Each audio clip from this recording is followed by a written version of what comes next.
Good morning, everybody. How are you doing? Today is the 23rd day of May, 2023. It is bright and early. Sort of bright, very early, 7 o'clock in the morning in Tampa, Florida. We do have a co-pilot. It's Kitten. What's up, buddy? How you guys doing today? I got a good one for you today. You're going to love this. All right. First of all,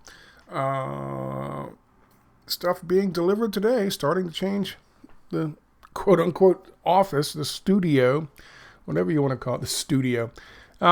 Changing the office, we talked about before. Stuff starting to show up today. Also got a new toy for Bo, but don't tell him. Should have some pretty good progress. Later today, after making this video, I'm going to start tearing everything out of this and prepping the walls, cleaning a bit. I don't know what I'm going to do with the flooring as of yet. I might tear it all out and just leave it as exposed concrete. It'll be easier on the new chair rolling around. But progress is being made. I will show you the drawings pretty soon. It's not a whole lot of reason to do a fucking drawing. I'm just fucking redoing the interior of this room, but I need to work on the fucking AutoCAD program anyway, so I'm going to do it. I was going to put up, so as you know, we're going to spin this around. This desk is going to go here, and then a L-shaped workspace is going to go here. There's going to be a monitor and the computer on this desk, and a monitor and the laptop on this desk. And I was going to put bookcases on the sides, but then that becomes too much of that fucking cliche that I hate. I'm going to put one here, I think, just because I'll be able to reach over and grab stuff, but I'm going to put a cat tower on this side, something useful, so I can exploit the cat grift. I'll keep a little fence around the bottom where you can't see it, just off there, so the cats can't escape, and they'll be sitting up there with little signs, "Free us, help us, we're hungry." But yeah, I'm thinking about putting a cat tower here. Something for the little animals to play with. Okay, that's the update on that. Let us posit a question. Why was Tucker Carlson actually fired? Why was he fired? Was he fired because of the Dominion lawsuit that supposedly cost Fox $1 billion? Was he fired because of all those emails they came out with, and they found some video someplace of him sitting back at a conference that wasn't supposed to be publicized, saying what he felt about some of the people he worked with? Are those things that raise to the level where they want to just say, screw this guy, the #1 rated news personality in the entire country, who makes them tons and tons of fucking money in advertising? Is that why you fire someone like that? I'm going to read you a timeline. I don't know why, but I now have my sinking suspicions. I'm going to read you a timeline. Okay? And I think at the end of this video, we'll all have a better understanding of why Tucker Carlson was actually fired. Why they had to take that drastic step to get rid of somebody who made them a ton of money. Here's the timeline.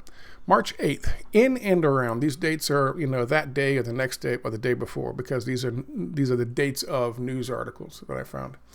March 8th, 2023, Tucker airs footage of the Qanon Shaman. What is his fucking name? Well, I'll get to his name in a second. Being led around by the nose by the cops, by the Capitol Police on January 6, 2021. the insurrection of 1/6. He airs new footage. We knew this had happened, and I talked about this before. However, all I had seen was him walking into the Senate chamber with an officer with him. And the officer with him said, "We got to go. This place is sacred, blah, blah, blah." But he said, "Okay, just give me a minute for his photo op." So I knew something like this was happening. Tucker Carlson, on March 8th of this year, showed extra footage from inside the Capitol, where two were tasked with leading him around for places to take his photos. On April 28th this year, Tucker was fired by Fox. And it was ambivalent as to what actually caused it.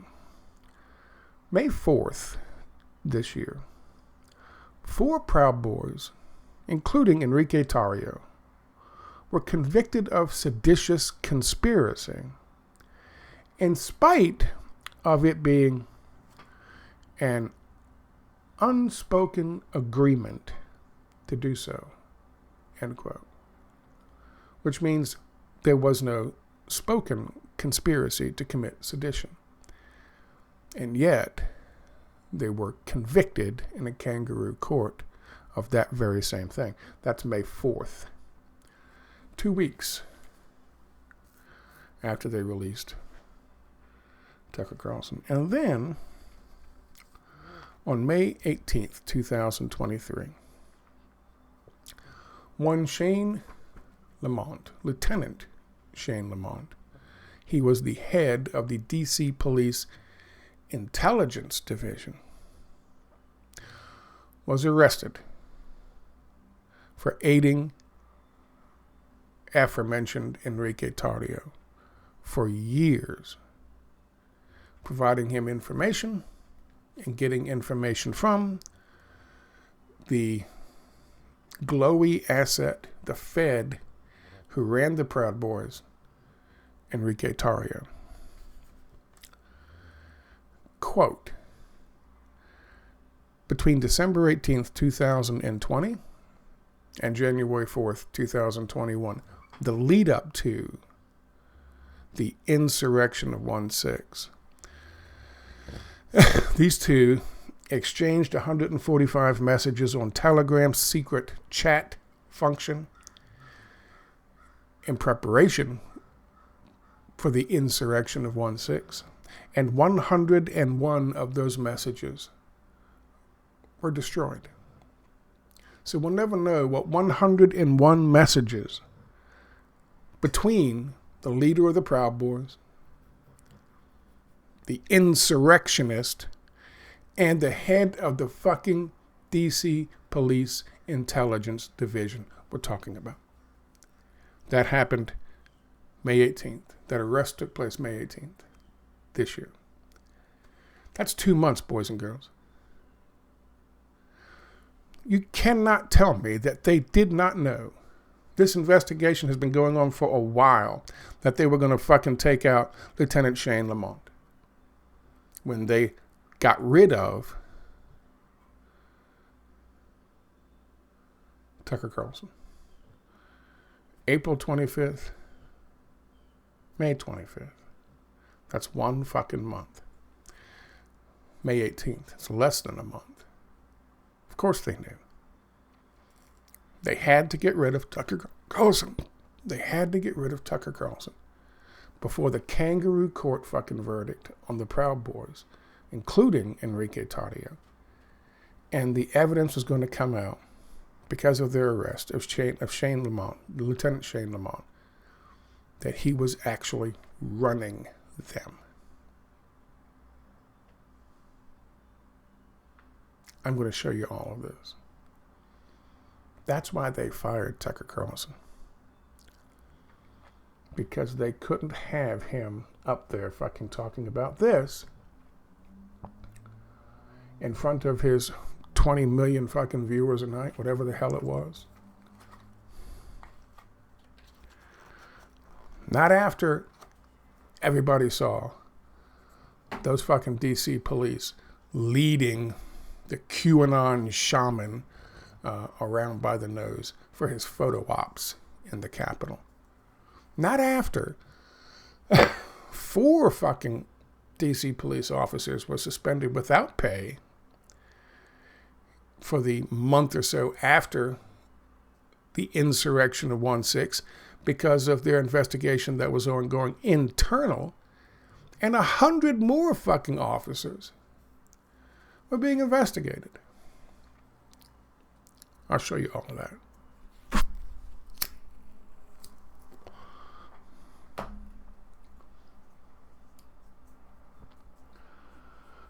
We run the opposition in other countries. We create them. Hillary Clinton admitted we created the Mujahideen. We created Al-Qaeda in order to destabilize Russia, then the Soviet Union, because they were getting too close to Afghanistan. So we created a terrorist organization, the Mujahideen, later Al-Qaeda, in order to drag out a conflict that would undermine or destabilize Russia. We've done this with fucking the Contras. We've done this with al-Nusra. We've done this with ISIS. This is what we do with special operations. Not all special operations, but some special operations. This is what we do in other fucking countries. We destabilize them. And we destabilize them by creating proxy armies. Al-Qaeda, al-Nusra, ISIS, Contras.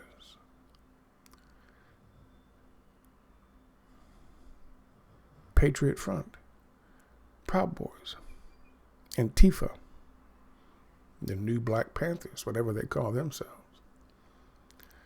2012, Barack Obama opened up the global war of terror. They called it some other thing by then because the name was stupid. So, Overseas Contingency Operation. But they opened it up to the entire fucking globe because of the NDAA 2012. He signed it December 31st, midnight, so that nobody would notice.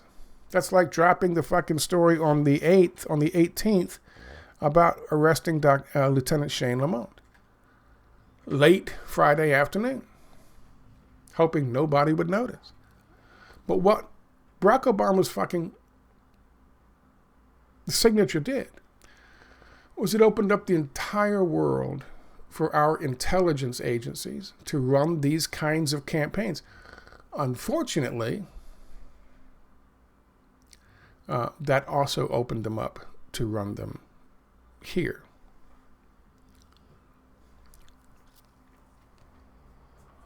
Let's talk about what I've put together here, and I'll show you that I'm not full of shit on any of this. Here's the story. This is now coming out because it was dead over the weekend because they killed it by dropping the arrest and the indictment for Shane Lamond on Friday, the 18th. If you don't believe me, there's the goddamn indictment. There's the indictment. Let me read a little bit of this for you. I think you'll find it interesting. It's a grand jury indictment. Defendant Shane Lamond was a lieutenant in District of Columbia Metropolitan Police Department. Lamond supervised the intelligence branch of the Metropolitan Police Department's Homeland Security Bureau. Homeland Security Bureau. And he was running Patriot Front. Probably also, well, the Proud Boys, but he's probably also communicating with Patriot Front. As lieutenant in charge of the intelligence branch, Lamond's responsibilities included supervising Metropolitan Police Department's efforts to gather information about forthcoming rally or protest activity in the District of Columbia that may pose public safety threats to their community. The Proud Boys describes itself as a pro-Western fraternal organization for men who refuse to apologize for creating the modern world. Now, let me tell you something, ladies and gentlemen, boys and girls. If you were going to run, if you were a fucking intelligence agency who were all in on what the Western world has been doing, and you were going to create an organization in the United States, what better way to describe them as in full support of what the old glorious Western world has done across the world, aka Western chauvinists. Members of the Proud Boys routinely attend rallies, protests, and other events in the District of Columbia, some of which resulted in violence involving members of the group. At least through January 6, 2021, Enrique Tarrio was the national chairman of the Proud Boys. Communications between Lamond and Enrique Tarrio. Beginning in July of 2019 and continuing to at least January 21st, 2021, Lamond and Tarrio were in regular contact regarding Proud Boys' planned activities in the District of Columbia. They communicated at least 500 times using cloud-based messaging services, including Google Voice, Apple iMessages, and, of course, Telegram, the preferred app of Glowie's. Between February 10th, 2020 and July 4th, 2020, Lamond and Tarrio used Google Voice to exchange 56 messages and participate in 5 calls. Listen, I've called these guys out as being Glowies from the fucking beginning. Welcome to Fedland. This is from February 23rd, 2023, but I've covered these guys many times in the past. Proud Boys snitches, snitching on snitches. There's no fucking question. These guys were always, from the inception, Glowies, feds. Between July 3rd, 2020, and December 17th, 2020, Lamond and Tarrio used Telegram, there you go, to exchange 79 messages using the private chat function. Between December 18th, 2020, and through at least January 4th, 2021, and it extends beyond that, by the way, Lamond and Tarrio used Telegram to exchange approximately 145 messages using the secret chat function, utilizing end-to-end encryption and self-destruct timers. At least 101 of these messages were destroyed. What do you think? What do you think Tucker Carlson would have done with that information? What would Tucker Carlson have done with that information? Especially given the history. We'll talk about a little bit more of that in a second. I already did one video on the history in terms of this kangaroo court proceeding that convicted 4 members of the Proud Boys for seditious conspiracy when there actually was no fucking conspiracy to commit sedition ever spoken or communicated in any way, shape, or form. And that, ladies and gentlemen, is in the fucking court record. And then you go back even further and show fucking the Qanon Shaman being led around by the nose by Capitol Police, who were then investigated by Capitol Police. And a really clear picture of what happened to us.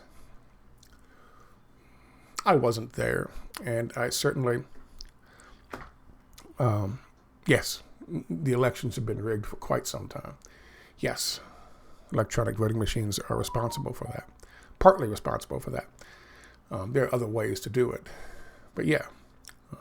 So I'm with individuals like that for that purpose. But as I said, People kept coming to me and saying, before this thing happened, Scott, you got to put word out there. Something big's going to happen on January 6th. I suggested people not go. Because again, I had this real Adam Kokesh leading people armed against across the bridge into DC vibe going on.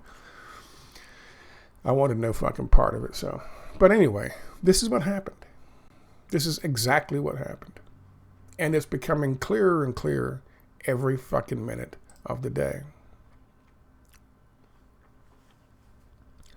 As early as at least July 2020, Lamond began using Telegram to provide information to Tarrio about law enforcement activity relating to the Proud Boys activity in D.C. I'll post a link to all of this, obviously, down below. You can read it yourself. Again, this was dropped May 18th. May 18th, I believe, was a Friday. Let's find out. I don't want to lie to you people. And indeed, Thursday. My fault. Thursday. It was dropped Thursday. Okay, I can get rid of that. So there you go. I was lying to you people. That's awful. Let's get back to this. So here's finally the news breaks. And they are talking about this arrest. A Washington, D.C. Metro police officer was arrested Friday on federal charges of misleading investigators about, well, they arrested him on Friday.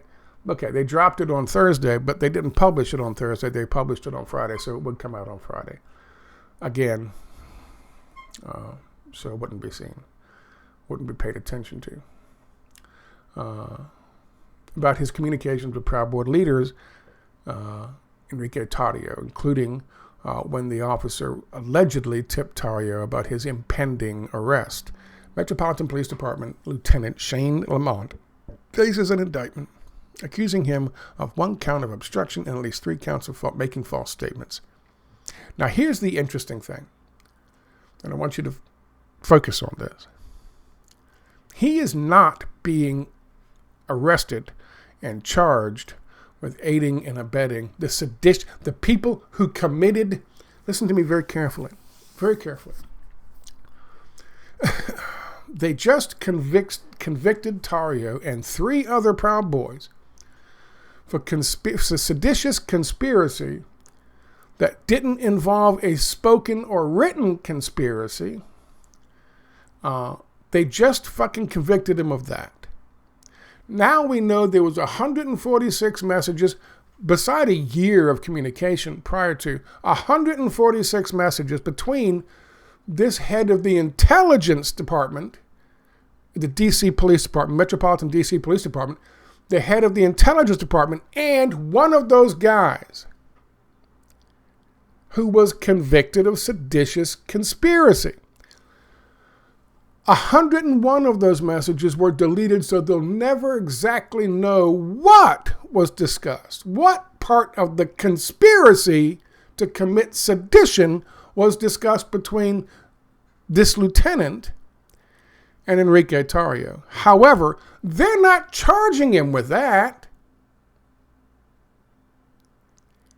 They're only charging him with the minor fucking crimes of lying about it when he was facing investigators came and said, hey, we found all this communication on Enrique Tarrio's shit. Apparently, he didn't get rid of it. Maybe he wanted to keep it, I don't know, as his trump card to get out of jail free card. Who knows? But why were you communicating with this guy? They're not charging him with seditious conspiracy, even though clearly he was communicating with Tarrio, clearly making plans with Tarrio in the lead up to it, and then who knows what else in the 101 communications that have been deleted. No. They're just charging him with lying about the investigation that followed up. And here's one more thing, which is very telling. Now, here's the other thing that should be taken into consideration when you talk about this with anybody. I'm not a fucking Glowie. However, I watched one talking about this on CNN. And he was a guy who did, what is the thing that they use? Proactive.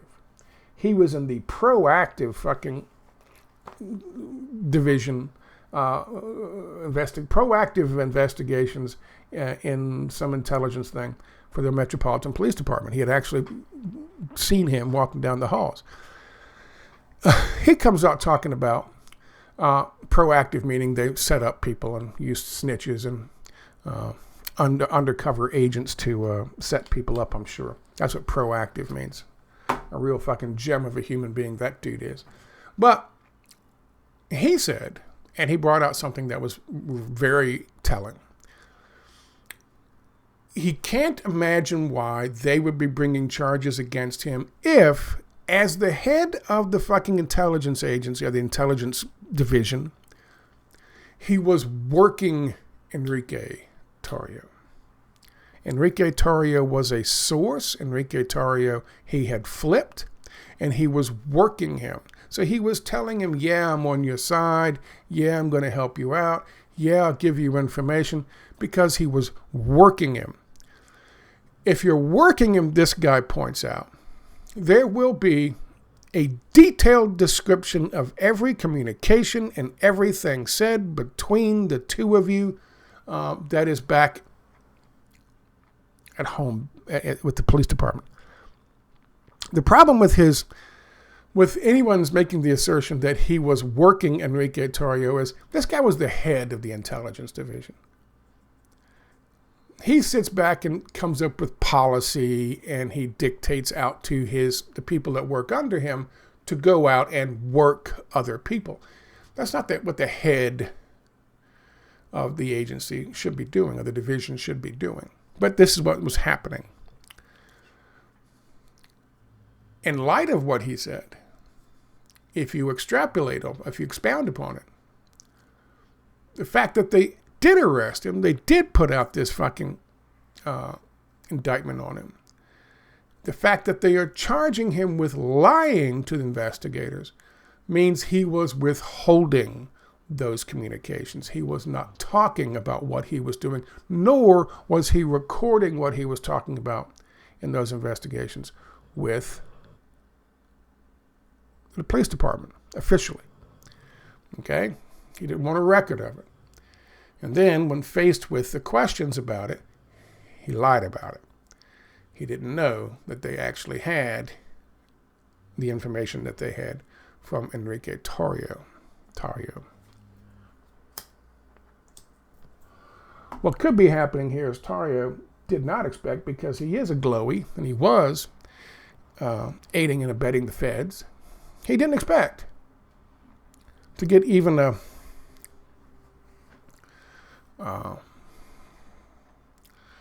slap on the wrist fucking sentence. There isn't going to be really a sentence. Whatever the case may be, he didn't expect it. Maybe. And so, knowing what he was playing with, the kinds of people he was playing with, he took fucking precautions. Maybe he recorded some of these conversations. He certainly kept enough of the communications on Telegram to get this guy an indictment on this guy. And whatever he was telling the investigators is different from what the lieutenant was telling the investigators, which is why the investigators arrested or filed an affidavit against the lieutenant. Either way, it's a mess. It's a mess for them, because the whole point is it was just an insurrection by the fucking Al-Qaeda of America, the Proud Boys. And so that's a neat, tied up with a nice little bow kind of story and narrative to stick with. What this story does, and what the conviction of sedition without actually colluding with anybody does, and what the videos that were shown by Tucker Carlson does, is it shows something very different happened on January 6, 2021. Something very different happened. Let me continue with what I got here. So let's keep that in mind. when we talked about this. And that is, whatever he was doing, they didn't charge him with sedition, even though the people he was helping were convicted of sedition without actually communicating seditious ideas between them. That's one thing. The other thing is, he was charged with lying to them, which means he wasn't filing the appropriate reports, keeping careful track and letting everyone know exactly what he was doing. So, what was he actually doing? The argument could be made, he should be tried for sedition.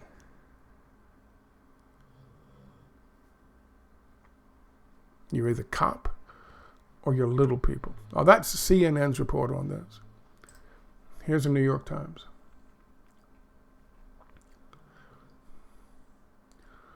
D.C. police lieutenant charged with leaking information to the Proud Boys leader. And this is May 19th. Let me read this little section here for you. Even after January 6th, this is what I meant before when I said it continued. Even after January 6th, Mr. Tarrio and Mr. Lamond continued to communicate about legal fallout from the riot, exchanging reactions to the violence and trading information about the larger investigation, which is going to be crucial in a second. Texts included in the indictment show that Mr. Tarrio, who had also passed along information to the FBI and Florida police officers in the past, long history of being a Glowie and an asset, appeared to have kept a similarly close and cooperative relationship with Mr. Lamond. Quote, "I think I could have stopped this whole thing," Mr. Tarrio texted on January 7th before offering to help police arrest someone in connection with the riot. What? What? Quote, "Let me know if she's on your list. I'll have her turn herself in. I'll hand over whoever you want." Quote, "Looks like the feds are locking up people for rioting at the Capitol," Mr. Lamond texted him back on January the 8th.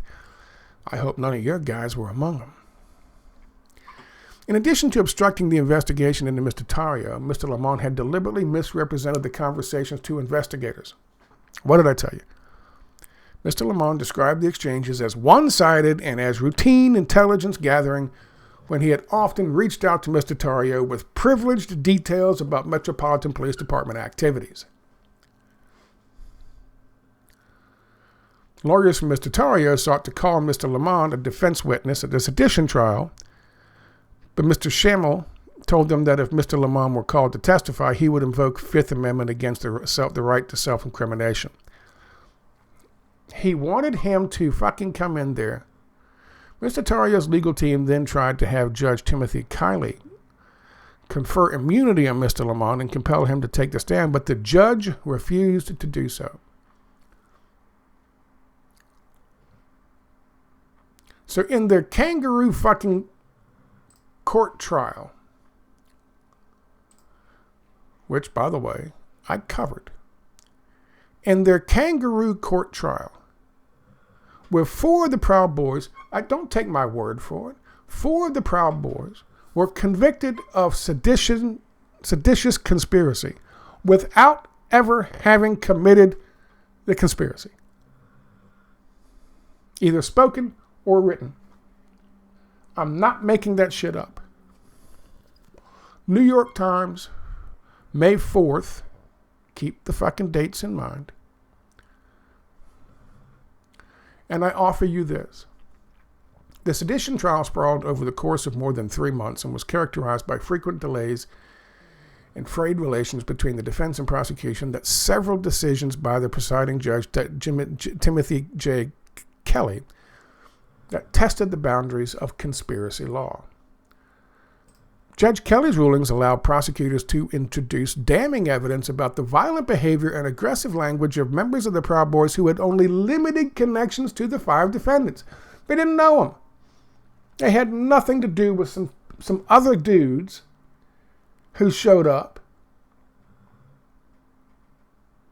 who showed out, who showed their asses, And they were able to show what those people did who had no connection to these four people to taint the jury's fucking opinion of these four people. And the judge allowed it, keeping in mind that Tarrio, at least, we now know, had tried to get the fucking judge to say, listen, this guy is the one who was fucking handling me throughout this whole process. Let's take a look at his communications. No. This was a fucking kangaroo court. Let me finish. The rulings also permitted jurors to convict on conspiracy, even if they found there was no plan to disrupt the certification of the election, but merely an unspoken agreement to do so.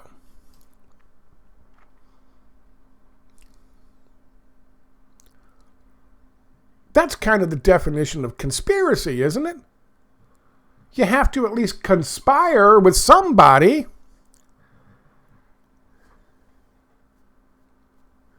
Is it a conspiracy? Is it a conspiracy if a bunch of people go to a rally for Bernie Sanders and they're like, yay, and they all plan to vote for Bernie Sanders because they want Bernie Sanders in office? Yay, Bernie, you sheepdog, we'll do whatever you say. Are they participating in a fucking conspiracy? Is it sedition?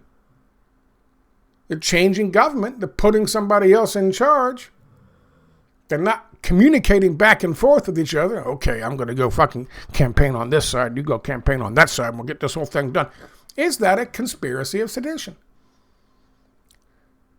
There's no communication. How can that be a conspiracy if said conspiracy was unspoken? And by unspoken, that also includes that wasn't written down. This was a fucking kangaroo court trial. It was a show trial. And the judge was 100% in on it. 100%. A key witness that would have provided exculpatory evidence in this Lieutenant Shane, what's his fucking face, was not allowed. They were allowed to present evidence of other people's violent actions in order to taint the jury's opinion of their fucking guys, of the defendants, who had nothing to do with it. 2. And of course, 3, the definition of conspiracy could mean a shared interest. For sedition. That's fucking wild. What would Tucker have done with all that? I didn't make that shit up. It's right there. I'll post a link. Go read it yourself.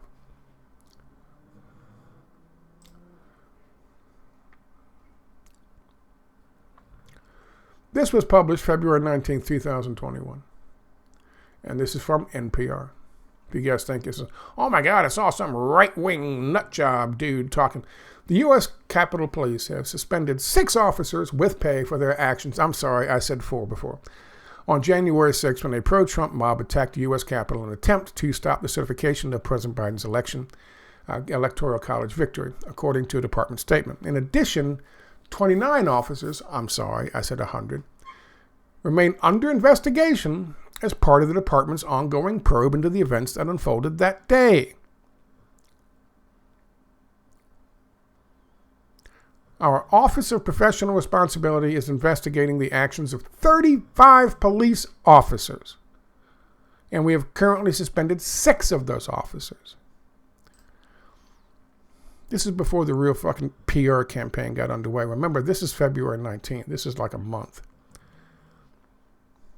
They were investigating 35 fucking officers for suspect behavior on that day. 6 of which they actually suspended without pay. I think without pay. Maybe with pay. Maybe with pay. I can't remember.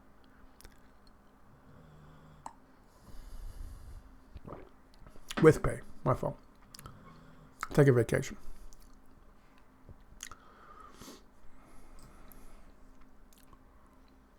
What to know about Tucker Carlson's January 6th footage? What to know is not important in terms of their bullshit. Except the QAnon Shaman and what's his fucking name?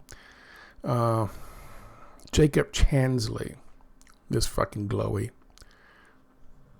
What is important to know is this was March 8th, 2023, and they're talking about his newly released footage of his show on Monday, showing the January 6, 2021 Capitol attack, included the images of the writer known as QAnon Shaman, as well as Capitol Police who were walking him around. They don't mention that. But that was March the 8th, 2023. Using the same stock footage, April 25th, 2023. CNN covers Tucker Carlson is out at Fox News. Gee, I wonder why. Then, of course, we have the conviction on May 4th, 2023.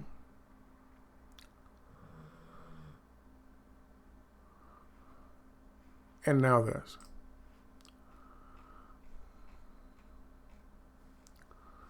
On May 18th, May 19th, D.C. Police Lieutenant is charged with leaking information.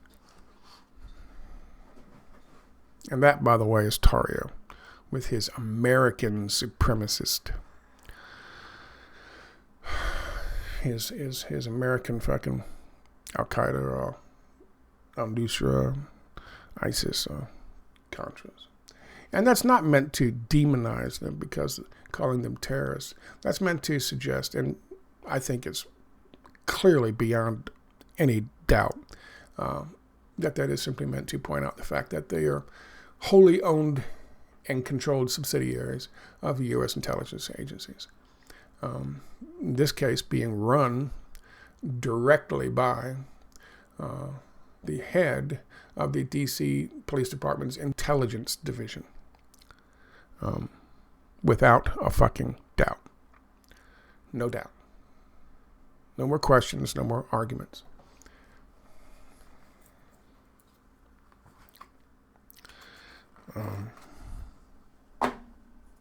I don't know how long. I don't know if they just burn their assets. They burned their assets with Al-Qaeda and Al-Nusra and ISIS and all these things. So I'm sure with fucking Patriot Front and Proud Boys and Antifa and the rest, they'll burn their assets as needed. And why these folks don't figure that shit out, as they are quote unquote working with these intelligence divisions, I have no idea. I guess there's one born every day, as P.T. Barnum once said. Maybe that'll answer the question as to why Tucker was ultimately fired.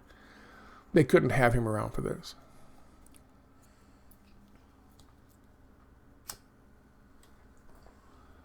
Maybe Tucker's covering this now in whatever iteration of a fucking, or whatever fucking he's doing.